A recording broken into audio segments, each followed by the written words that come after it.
And we are live. So I have a confession, Stu. Yes. At the end of my workout today, I was supposed to do 5 times, run a half a mile, and do 20 push-ups and 20 abs of choice. But because I didn't want to be late for our show today, I was only able to do 4 of those. Oh, that's good. Instead of 5. I apologize, and if I'm a disappointment, you can just throw me off of the podcast right now. Nope, that is sufficient. No problem. Oh, good. And I have a new t-shirt on. So I'm thinking I might need to cut my beard. Did you get your shot yet? Nope.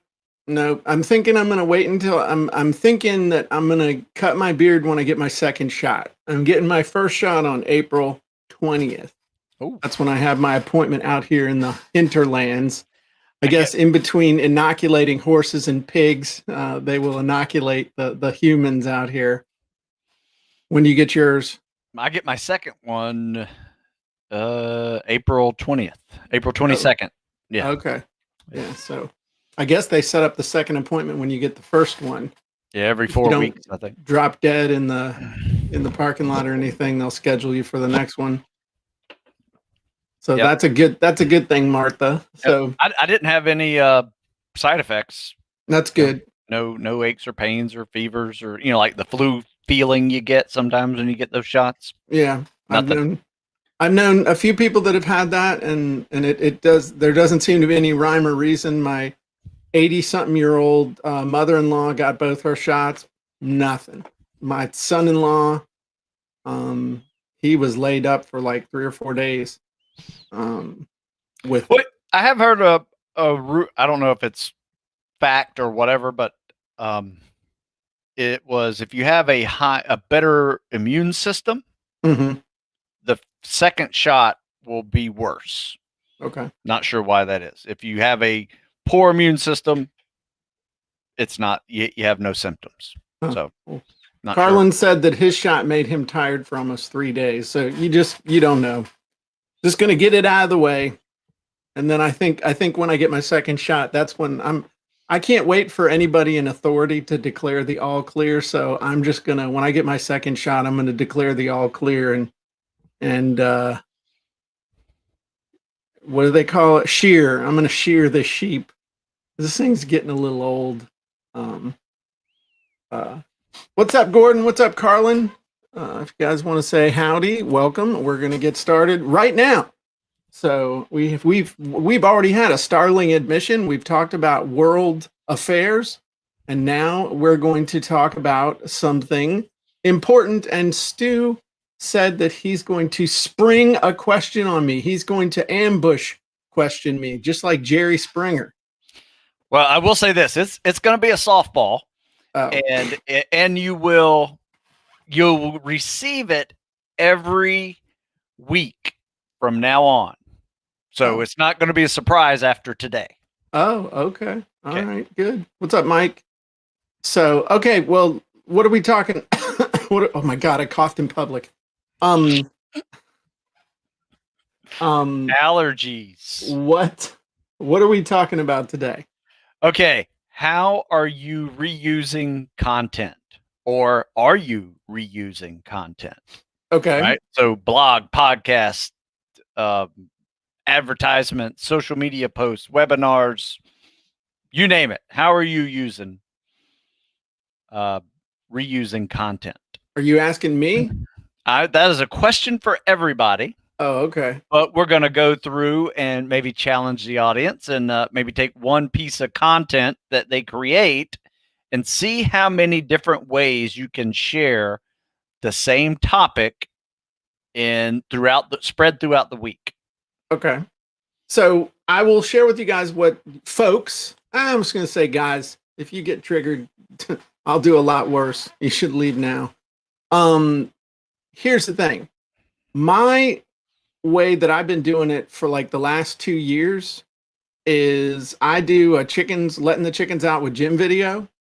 And then we have that transcribed, and then we edit that into an article. And we also do quote cards from it. And also, if there's something that that really resonates with people, then we might turn it into a full-blown training, which we can then chop up into individual videos.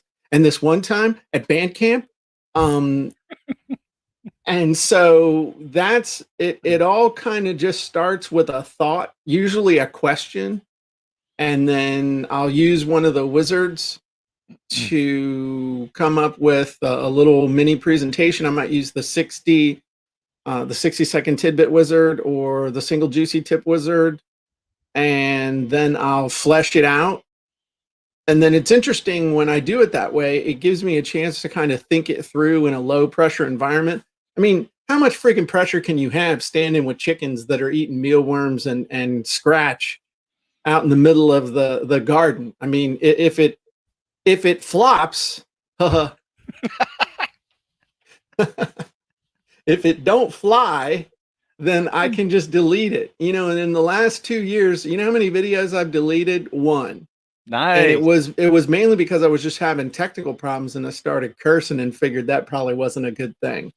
So if it sucks, then move on to the next one. What you're looking for is reaction from people, and see the things that get people excited, the things that get a bunch of comments, the things that get people to react.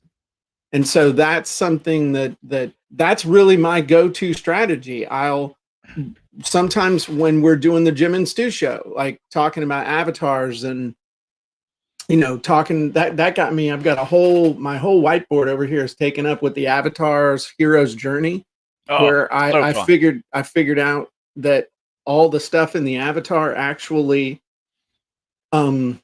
corresponds directly to the hero's journey. It was freaky. And a lot of those discussions and thoughts come from doing content where you're having discussions, you're taking questions, you're talking back and forth like we do, and then you just gotta try it out, and then try it in a different format, try it in a different arena, try it with a different group of people. And most people don't. It's like, oh, I taught that already. I talked about that already. I talked about that last year. Okay, well, sure. Stu would be flipping burgers right now if he had done. I talked about push-ups 20 years ago in my first book. I pretty much said all there is to say about push-ups. You get better with experience. B, there's a whole new group of people coming in. And C, people have the memory of a gnat. Mm-hmm. So that's why it's called the fundamentals. You keep reminding people of stuff. Plus, when you say, well, I posted on Facebook about that like 3 months ago. Okay. Nobody can find that.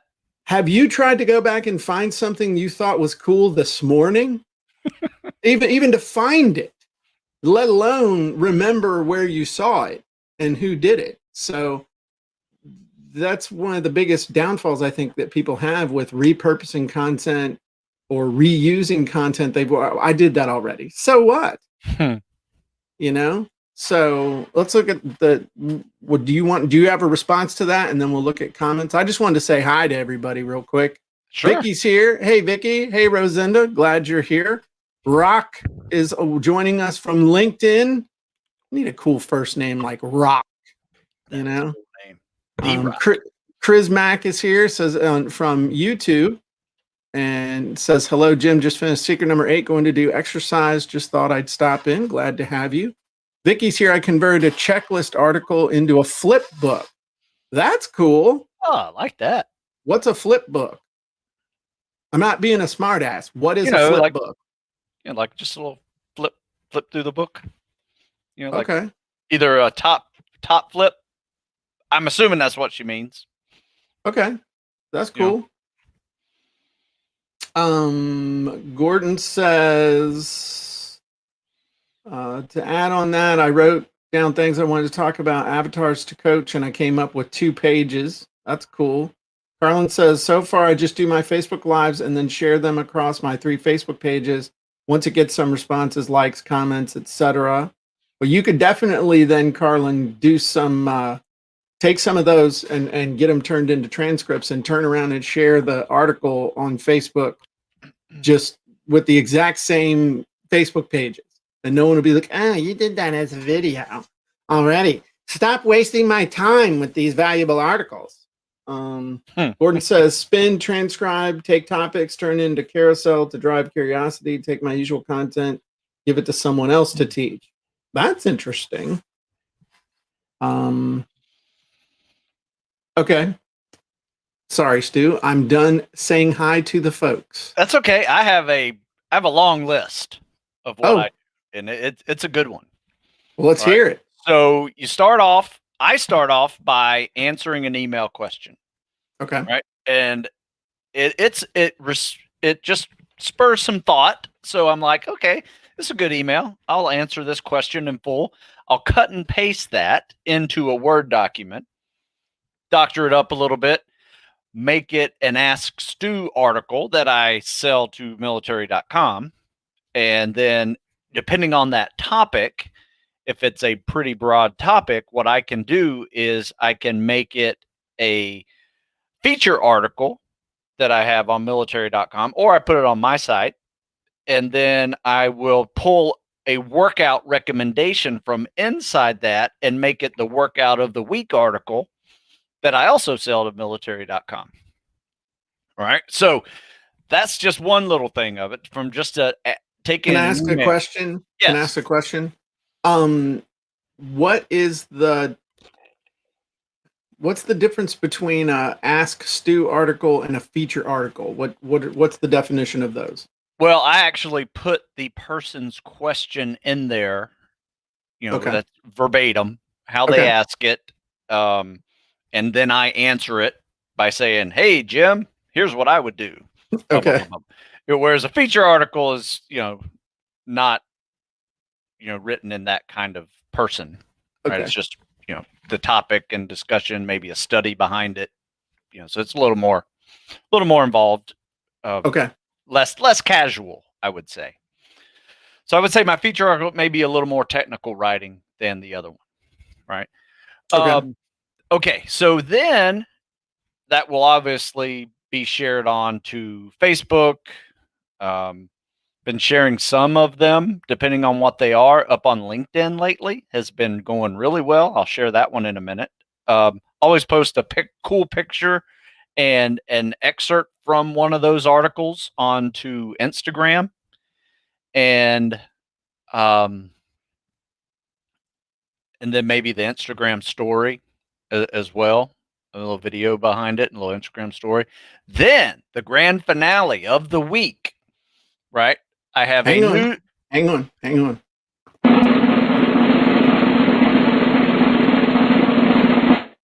Okay. What's the grand finale? Grand finale of the week is I put it all into a newsletter of what I've created this week.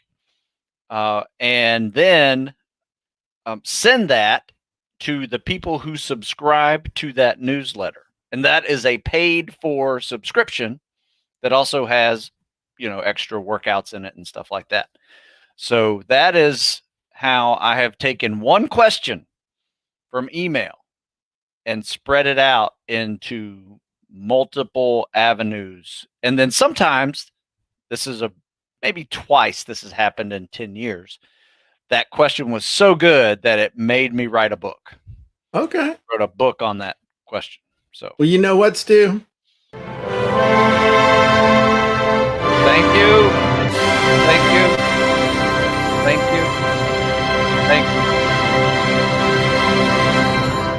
Well done. Very, very well done. And you preempted my next question, which was, this is just something you've started doing recently, I guess. But you just said in the last 10 years of doing so. Yeah, I've been doing this for a while. That is awesome. That is strong. Your word purposing game is, Stu. Thank you. Very good. That's excellent. I got nothing to add. I mean, I think that's great. And the thing is, here's the other thing. I've got Nancy and Susan backing me up over here and got my team. You're doing that all by yourself. And you're doing your podcast, and you're writing your books, and you're doing all that other stuff too that you do. I mean, that's you got to have a strong system, and it must be working because each I'm not telling tales out of school, but each year for the last few years, you've been doing better than the year before. Yes. So So something is working. that's awesome. That's really good. So the big lesson to take away from this is if you're not repurposing and reusing your content more than just once, you're making a huge mistake. Huge mistake. Do you do much with memes or graphics or stuff? You do a bunch of Instagram. Where do you get your Instagram, or is that more like video stuff? I make some memes. You know, I kind of got this new hobby of taking photographs. So I've been taking some cool photographs and throwing some words up there, making them a little kind of inspirational, motivational. But then I throw some funny ones in there, like Kermit gaining 20 pounds over COVID. That was a pretty good one. Kermit's COVID-19. Yeah, he put on his COVID-19. But did you know that the average weight gain for people over COVID was 29 pounds? Wow. Okay. Yeah.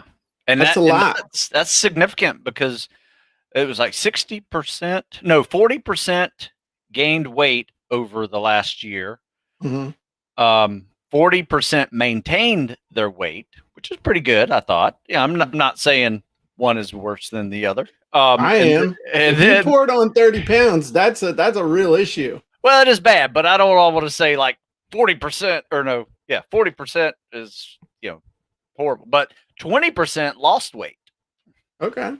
Over COVID. So you had it's like in lockdown and didn't have any food. Yeah. Sitting there gnawing on the chairs and stuff. So I look at it as 60% maintained or lost weight. Okay. Versus 40% gaining weight. Yeah. But if you look at society, if you look at society, that's pretty much, it's not shocking. Yeah. That is what happened. I was not in that 60%. I put on like 15 pounds. I have lost 10 of it, but I'll never do it again. Never, ever. So not happening. Not doing it again. Yep. There you go. So anyway, content creation. So you ready for my question that I'm going to spring upon you? Please. So this is the first of a weekly question that I will ask Jim at the end of the Jim and Stu show. Okay. And we'll follow it up with some neat answers, perhaps even a walkthrough of some sorts. Oh, wow. Okay. All right. You got to up your game here. All right. So my question for you is, is there a wizard for that? For what? For what we've just got through talking about. Oh, repurposing your content? Content creation, repurposing content, something that gives you ideas to be able to repurpose content. Is there a wizard for that? So I think the best wizard for doing that is the listicle wizard, because a listicle is just made for repurposing, dividing, and just multi-purposing stuff. So if I were to share my screen, which I shall, this is the listicle wizard inside of Easy Online Wizards, which is part of the Jim Edwards Method Premium. We actually have the listicle wizard is now avatar enabled, so that you can really focus in on your specific avatar, but it doesn't overwhelm the listicle wizard like it's the same every time, but it just makes sure that you are refresh. It's been open overnight, and as a security measure, we don't want to. But I can load my avatar, and here's one from the other day.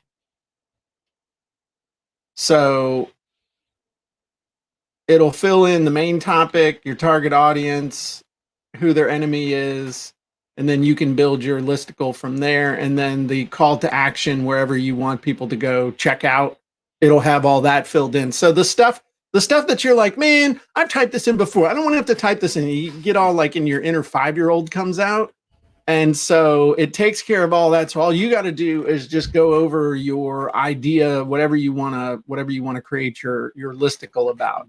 So below, here's an example that I did for a buddy of mine the other day, talking about outsourcing.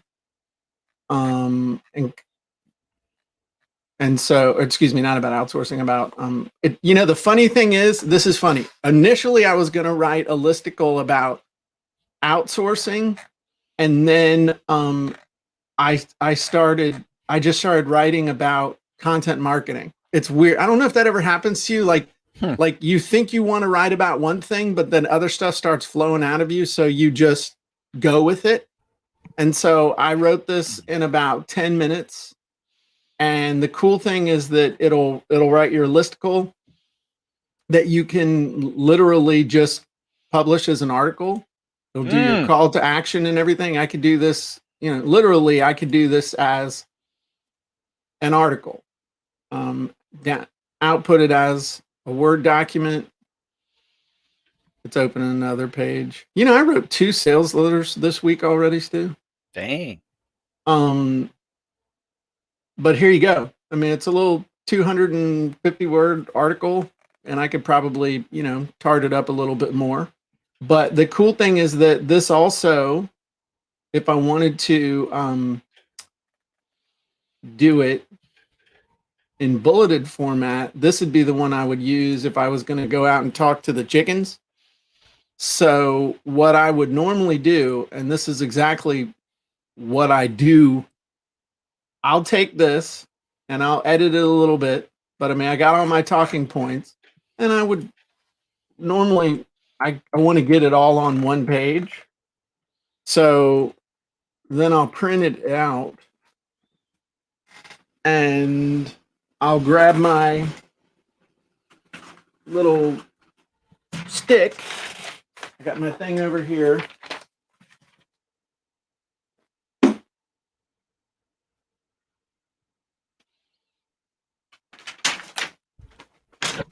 And I stick my phone here. Let me go to this mode. I stick my phone in this, right? Mm-hmm. And then I have this high-tech thing that I do. It's called Scotch tape. It was invented, I think, right when you and I were born, Stu, about 50 some odd years ago. I affix the tape firmly to the top of the paper, then affix the other part to the stick, and then I have my instant TV studio right here. I go out with the chickens, I put down the stick, I look at the points I want to cover, I look up here at the camera, and I do the video. And it works great, and it has worked for years. So if you're looking for the wizard that automatically will create content that really lends itself to repurposing, you can't go wrong with the listicle. You know, listicle is short for list article, as opposed to what might be short for test article. I'll just leave that to your imagination. So there you go. There is a wizard for that, Stu, and it's quite handy. And I use it myself frequently. Nice. So there you go. Yeah, I've done some great articles with the listicle, and then Awesome. you know, repurposed it for multiple venues. Well, that's cool. Even sold articles. I've even sold articles I've written. Have you really? Oh yeah. Did you read the royalty clause in there in the Jim Edwards Method Premium? I missed that. Yeah. Well, okay. I'll bring it to your attention when we're off screen. So yeah, Bob, we call it the redneck teleprompter. That's exactly what it is. You can also do the redneck teleprompter with a you can do it with a 3x5 card. I do those all the time. And then also with a Post-it note. So, and yes, there are apps that you can get that you can copy and paste the stuff into, and then it will load it into the app, and then you can watch it scroll next. And by then I'm like, nah, too much. I still deal in papers, pens, and tape. still.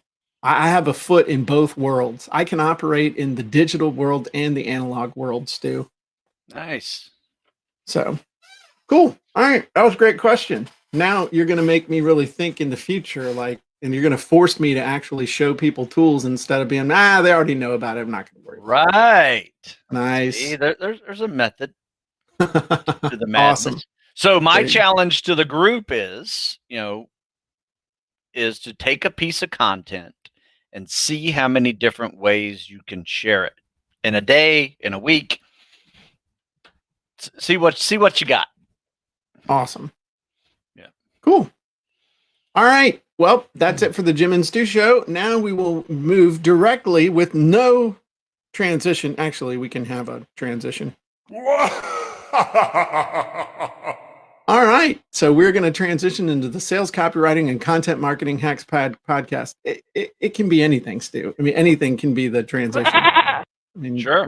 Whatever you want to do. Just give me a quick pause because it is very helpful whenever you're editing. I'm dissecting these two shows. So when you say pause, I shouldn't say anything. No, just a 3, 2, 1. Hey, everybody. Welcome to the. So I should do 3, 2, 1, and then not talk at all. Don't make any noise for like a couple seconds so that you can edit it. I can click that pause button perfectly. Really fast? Yes. But so give me a second. 3, 2, 1. Hey, everybody. Welcome to the Sales Copywriting. Nope. Is that too fast? Little bit. Okay. 3, 2, 1.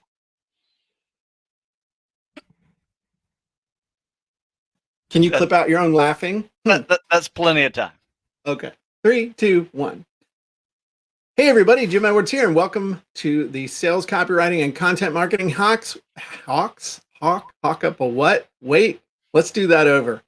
3, 2. Now you made me all nervous. I've never messed that up in 112 episodes, and now I'm like thinking about the transition. I have messed it up for over 100 personally. Hey, everybody. Nope, I didn't count down from 3. Stu. Okay. 3, 2, 1.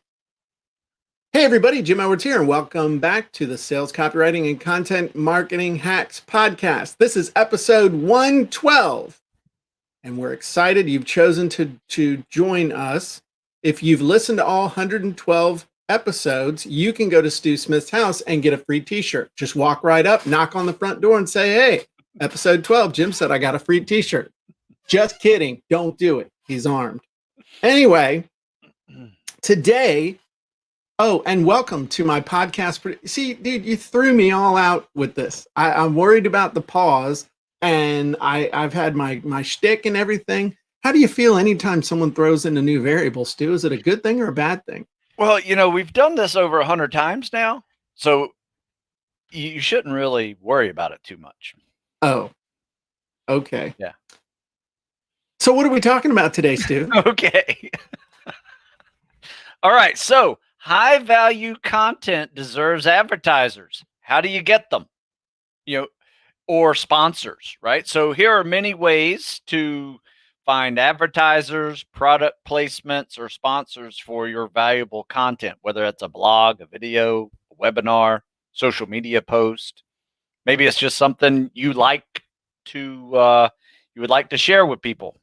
The product or device that you use, maybe you can get a free one from them because you share it on your content. So anyway, it's just wondering ways to better monetize what you're putting out there. If there is a way to do that, or if that's, even part of your world, if you want to do something in that area.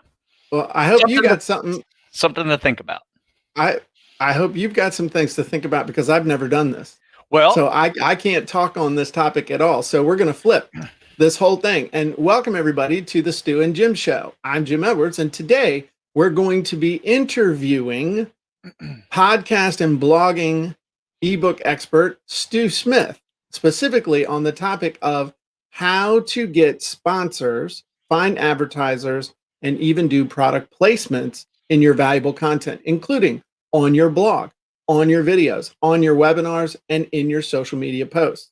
Stu is an accomplished person in all of these areas and is going to be sharing his secrets with us today. So, Stu, what's the number one way to get advertisers? Well, let's just shift that question just a little bit, Okay. and make it monetize your content. Oh, okay. Okay. So Okay. it's not just advertising, it's also monetizing your content. So there's a Okay. couple of easy ways to do that, right? Okay. Whether that is through affiliate banners, in your content somewhere.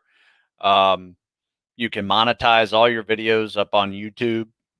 I think you can also do it up on Twitter too. But anyway, you can monetize your videos up on YouTube, get a little check at the end of the month. How do you do that? I think you have to go through Google, Google Ads. Okay. Get a Google Ads account, and then that links into your YouTube, and then you get approved for, every time someone clicks a link or sees a link, pop-up banner or something on your page, you get paid for that link. Now, I think I have like 33,000 people up on YouTube, and I don't have it's not a huge following, but if you had millions, you can add zeros to the amount of money that you would make. I think I get like $200 a month from YouTube just from people watching my videos, right? But imagine if I had 300,000 or 3 million, right? That those numbers get significantly bigger. I know a few people that got 7, 8 million followers up on YouTube, and they make really good money. Mm-hmm. Now, they have a niche. They have content that people want to see. Many people want to see. So if you're not quite there, you can still monetize it in multiple ways. I am working on a way right now where things that I use. This is what I would recommend. If you have a business that you use multiple products. So, for instance, I use the TRX. I use some hemp products. Let me see. I use thorns. Some thorn supplements. Is that legal in Maryland yet? Yeah, like CBD oil. Sure. It's a good ratio. The TRX and like CBD oil, if you're an affiliate with those, even just a small affiliate with them, they're high priced items. So your 15% affiliate fee gets really good, every one of those versus, someone being affiliate with me and getting 15 or 20% of a $20 book.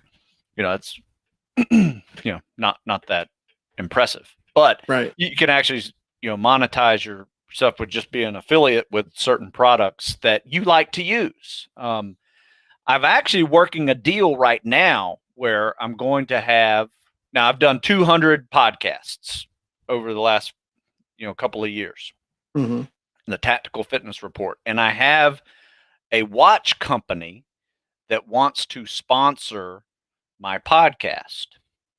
So I'm working out a deal with that. For some reason, this one watch company is the only watch that has like the official Navy SEAL watch, right? And it's like the Luminox watch. Maybe you've seen it. I thought I thought all the Navy SEALs wore G-Shocks.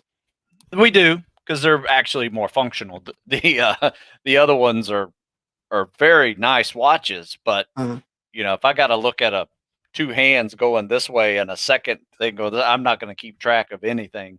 It's very hard to do. But anyway, so I'm finding some other ways to have somebody sponsor or maybe even place an ad in like the middle of the podcast or the beginning of the podcast.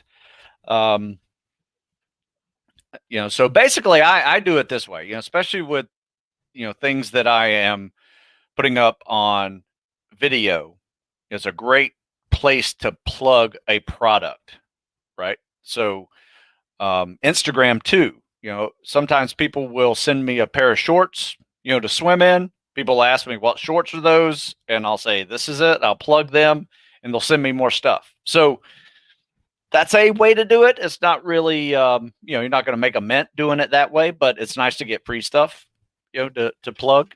Everybody loves free stuff. Can I throw in something here just as a suggestion? Yeah, sure. We talk about wizards and other stuff like that, but there's a wizard we have, and there's a technique for doing this that I've always called the stealth close.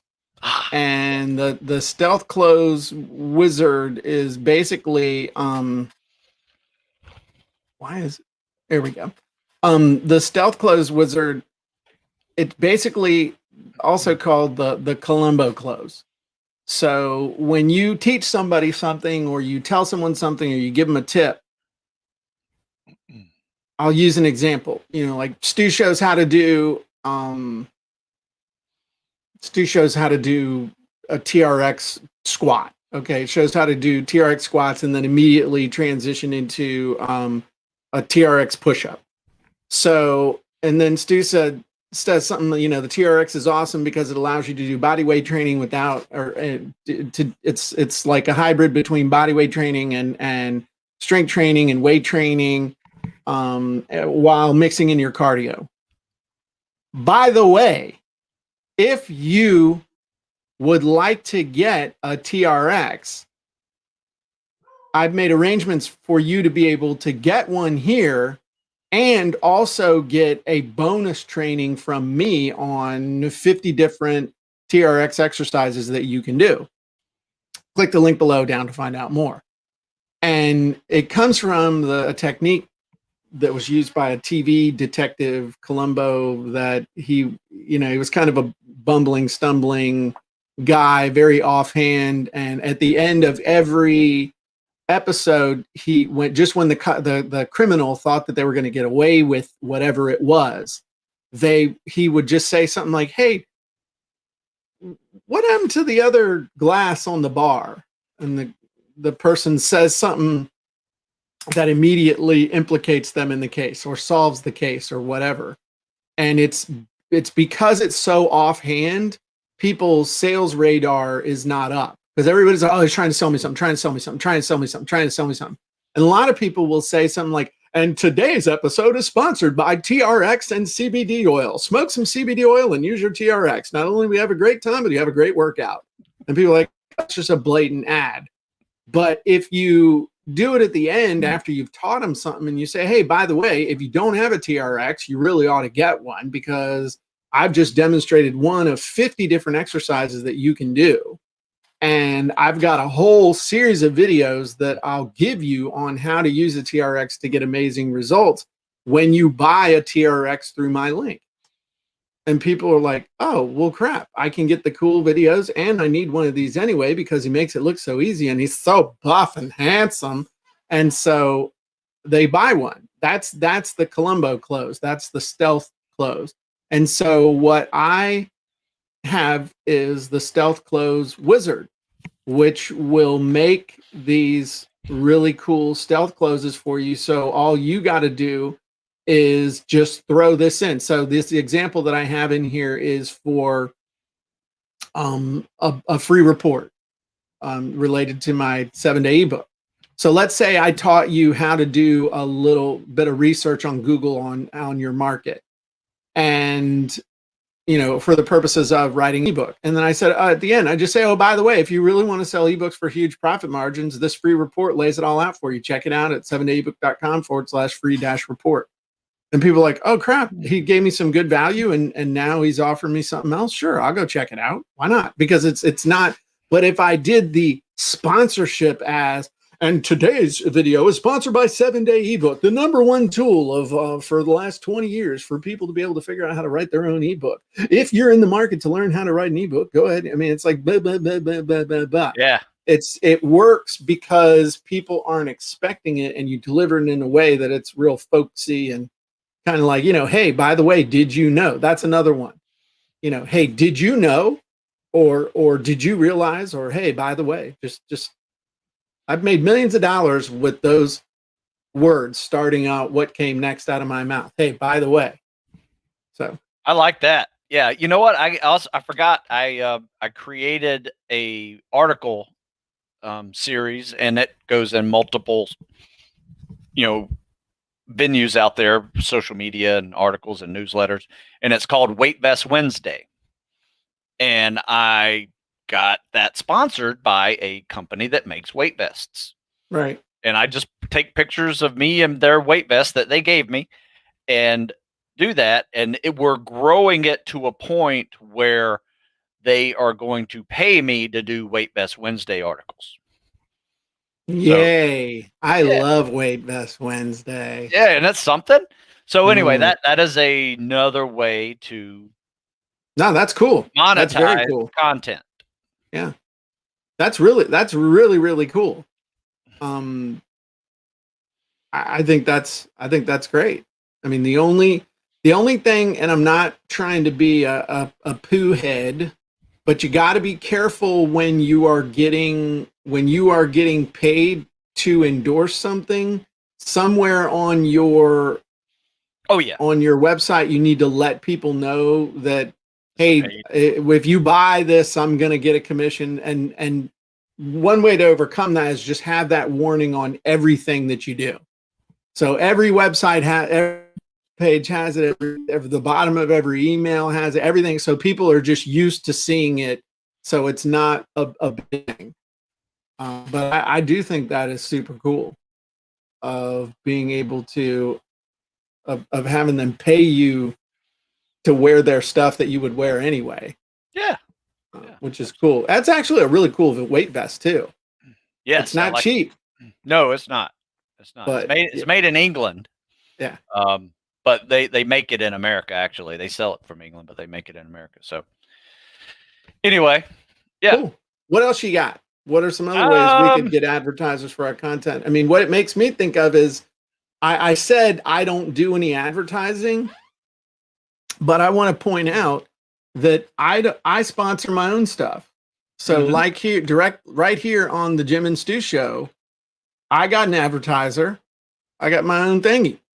You know, I'd rather pull my own thingy out than someone else's thingy. Good point. Can't go to prison for that. So I do that all the time. I guess I got so much stuff that I just don't worry about. You know what I mean? I don't worry about getting a sponsorship from someone else. I just do my own stuff. Well, yeah. I mean, one of the reasons why I created a podcast anyway was to let people know that I have stuff to sell. Right? I'm not necessarily I wasn't going into this journey looking for sponsorships for a podcast. Right. And then when it starts getting popular, people saying, "Hey, can I put an ad on your podcast?" Right. So I was very passive about this whole process. You know, I wasn't actively looking for sponsorships. So I would take it as a compliment that someone wants to advertise on your, on your content. But I guess the reason why I came up with the show idea is I grew up, both parents worked in newspaper business, and how do they make their money? They don't make their money by selling newspapers. They actually sell a lot of ads in that content. Right. So I guess I came about this idea from that, background of understanding the whole advertising section of the newspaper, what their job was. And it's tough. I mean, it's sales, and if you have time to do that, that's great. But if you don't, there's a passive way to do that as well. You don't have to necessarily be actively going out and hunting for sponsorships, or advertisements. Sure. Well, unless you have to have something to sell. If you're going to go and do that, you have to be pretty established and say, I reach, 400,000 people over the week, and this is the demographics. And, you have to be able to say that if you're going to go active with it. But if you go passive with it and build it up over time, next thing you know, somebody may be interested and knock on your door about it. So Sure.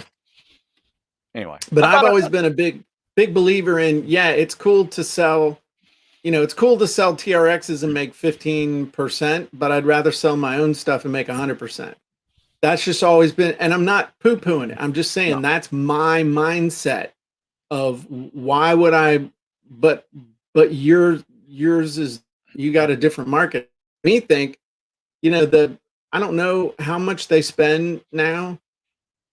I would imagine that the military spends a lot of money on advertising still in various ways. Could you get the Navy to sponsor you? Could you approach really cool. somebody and have them run an ad on your podcast?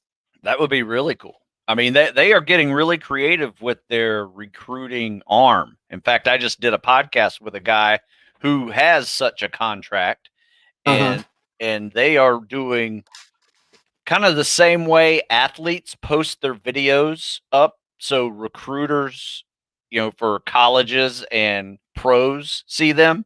The Navy is actually doing the same thing on that same type of thing. So you can be an athlete and post up some videos and do this Navy workout that they created, and post up your video of doing it, and some recruiter is going to come contact you and talk about being in the Navy.